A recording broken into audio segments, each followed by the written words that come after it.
So now I want to take some time to talk about your major and courses and opportunities to complement your degree.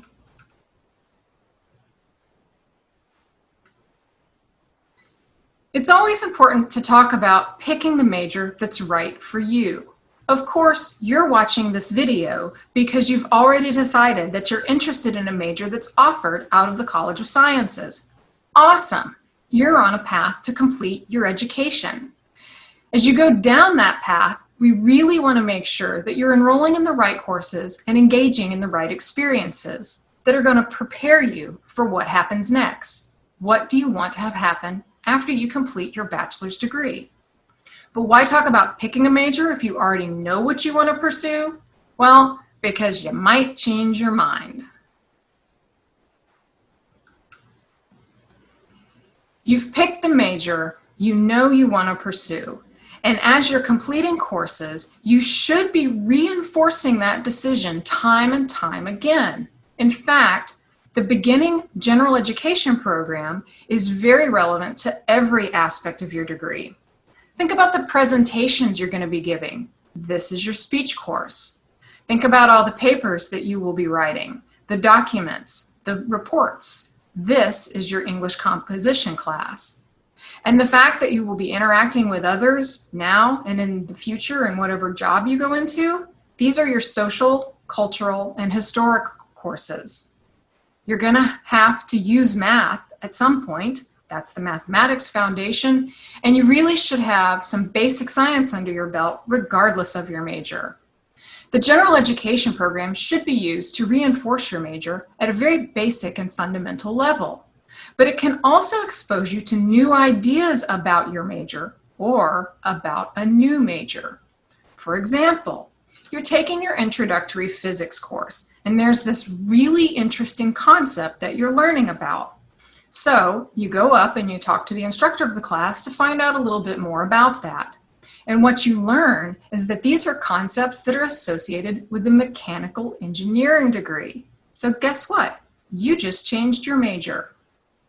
In addition to using all of your courses to support your major, you should also be talking with your advisors about the courses and experiences you should be engaging in, and you should be also talking with your professors to find out about the options of what you can do with your degree. Also, do you know anyone who's already doing that, which you see yourself doing after you graduate? What major did they pursue? What were they involved in while they were in college? These are great resources as you're really trying to decide or really reinforce your decision in your major. So here's a real example of this. This is a pre-med major who was inspired by a physics course. Upward trajectory. One class can impact choosing your major or finding a new one. Jennifer Nolau started out as a pre-med major, but an organic chemistry class quickly changed her mind. After taking a class from physics professor Umberto Campins, today she's a part of the team examining boulder and rock images from the asteroid Bennu, the site of NASA's OSIRIS-REx mission. She switched her major to the physics astronomy track. So what if you're watching this video, well, because you're supposed to. You pick statistics as your major because that's what you think you should major in. But what do you want to do? What if you don't really know? What if you don't know what your plans are going to be after you complete your degree? Well, then I want to make sure that you get in touch with a career advisor in career services. They will talk with you about your interests, your strengths, what you like, what you don't like, and then identify different careers or jobs or ways that you can impact the world using those skills.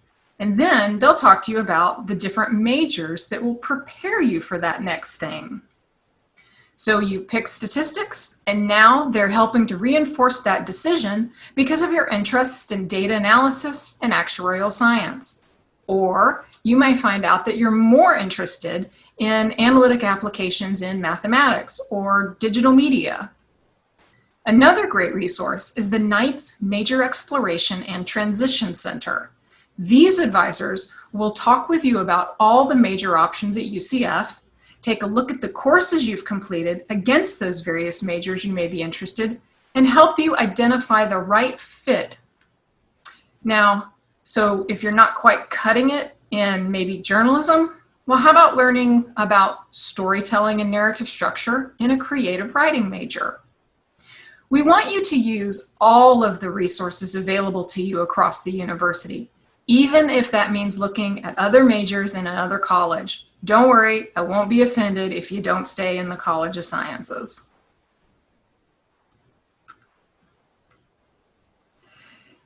Just know that it's okay to change your major. It's normal and it happens. Use your courses to reinforce your interest in your major. And if it's not reinforcing, be open to the ideas that are presented in these courses for different possibilities. And definitely take advantage of the advisors and instructors and all of the resources that UCF and the college offers to explore major ideas and options. I mentioned we talk some more about minors and certificates. So minors and certificates are small groupings of courses, like 3 to 6 courses, that are in a very focused area that are used to complement or supplement your major. Almost always, these minors or certificates are completed as a part of your major, so it's a part of the 120 hours. Sometimes they're required, like in our social sciences Bachelor's of Science degree, but what if it's not required? Why would you take it? Well, because it provides you with exposure to other areas. It shows on your transcript as proof of an additional accomplishment, and it may enhance your employment or grad school opportunities. Consider this: I'm not just a psych major, I'm a psych major with a minor in aging studies and a certificate in human biology. So let's explore that a little deeper. Here's that psychology major example. The Psychology Bachelor of Sciences degree is 120 hours. Everybody has to take the general education, so that's 36 hours of the degree. And then the psychology degree is comprised of about 50 hours that are required or restricted courses. These are courses where you have to choose from a list or you must take these in a sequence. Then there are these open electives. So in psychology, there's about 34 of them, depending on the track that you're going into.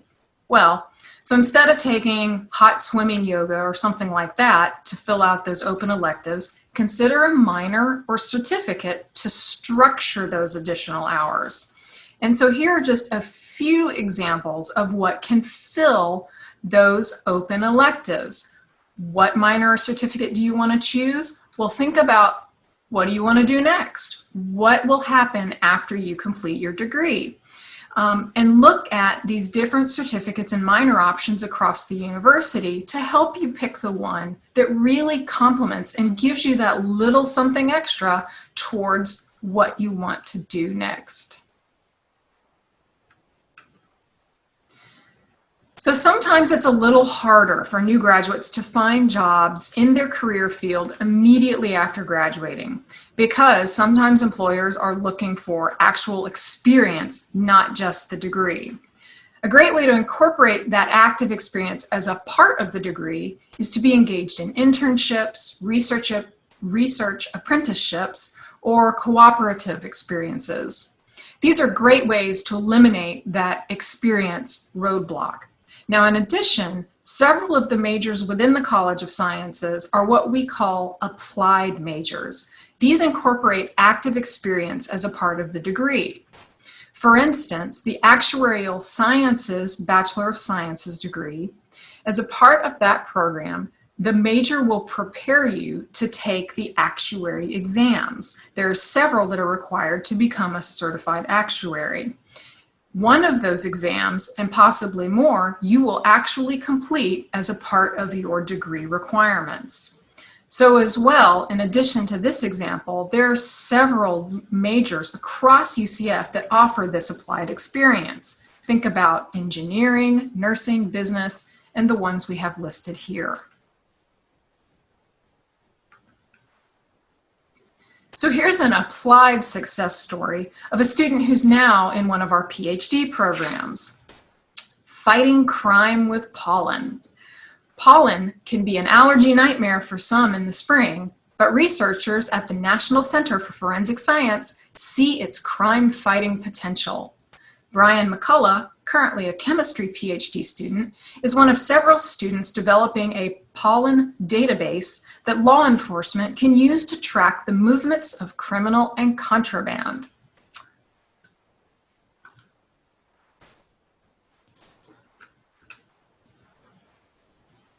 So, I can't talk about picking your major without telling you about the different ways you gain access to these majors. First, most of the degrees offered at UCF are what we call open majors or open access majors. Simply declaring the major on your admission application or declaring it as a change of major, you are a student in that program. But we do have some majors that require additional steps before you can declare the full major or actually complete or graduate with the degree. Limited access majors are those where certain things need to be completed prior to your being fully admitted into the major. In the College of Sciences, all of our limited access majors are within the Nicholson School of Communication and Media. And they require that certain courses be completed with specific grades, and in some cases, in addition, you'll submit something like a portfolio or a letter of interest, statement of interest. When you declare these majors on your admission application, you'll notice that it's called the major pending. So for example, journalism pending, advertising public relations pending. What are the exact requirements to be fully admitted into these programs? Well, for that, I want to ask that you follow up with an advisor in the school to learn exactly what's needed for the major that you're interested in pursuing. So why is it called limited access? Well, because these are majors that require access to specialized facilities. For example, in the radio and television program, as a part of the senior level requirements, students are going to take classes in a full working television or radio studio.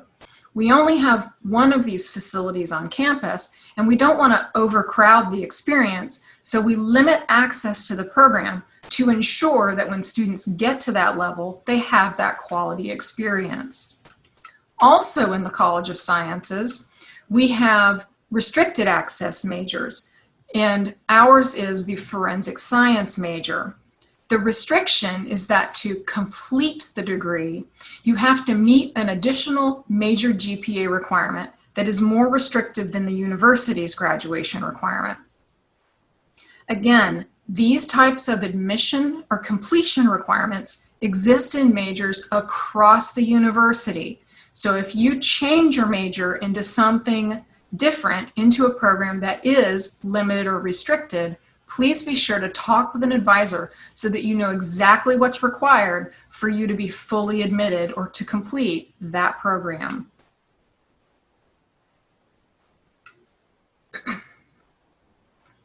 We have many students in the college who are interested in pursuing professional degrees. So these professional degrees are law school or medical school degrees. If this is what's next for you, I want to strongly recommend that you connect with the Office of Pre-Health and Pre-Law Advising. Yes, these professional programs are competitive. Yes, med schools are looking at all of your college and university grades that you have earned. And the specialized advisors in this office know everything about successfully applying to these professional programs. If you know the specific subdiscipline, field, or area that you're interested in going in, these advisors know the institutions, know the universities that offer those degrees that will provide you with those specializations. Connect with them as soon as you start at UCF.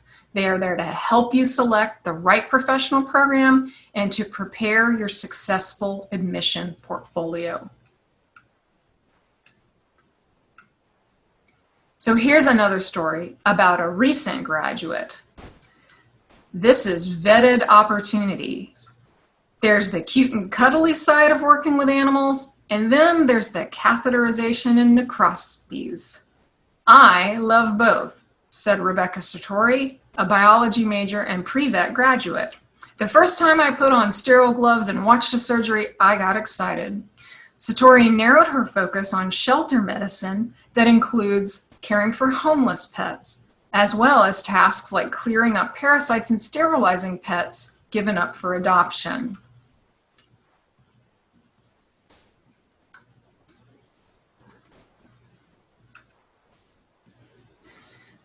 Academic advising. So academic advisors are here to help you every step of the way, from admission to graduation. By selecting your major, you have access to faculty and professional advisors already associated with that major. As I mentioned earlier, the faculty advisors are there to help you identify experiences, opportunities, and specific courses that'll help you fulfill your degree goals and prepare you for what you want to do next. The major-specific professional advisors know all the ins and outs of your degree requirements and the policies of the department or school of which you're a part. These are your go-tos for completing your major. You also always have access to a college advisor who is there to help you with, well, everything, anything. They will get you transitioned from admission into your general education and prerequisite courses. They can advise on college and university policies and procedures. They will help ensure that your academic records are accurate. And if you ever have a question and that you don't know where to start, I recommend starting with the college level advisor. We may not know everything, but we know who does. So finally, there's this group of advisors that are called specialized advisors. These are like the pre-professional advisors I mentioned earlier. These are an additional network of individuals who will be able to help you with questions that are specific to your interests or needs. And a takeaway from all of this is that your major, your college, and these special advisors are all coordinated. We communicate, we share information with each other, so you can rest assured that we are on the same page when it comes to providing you with information and advice.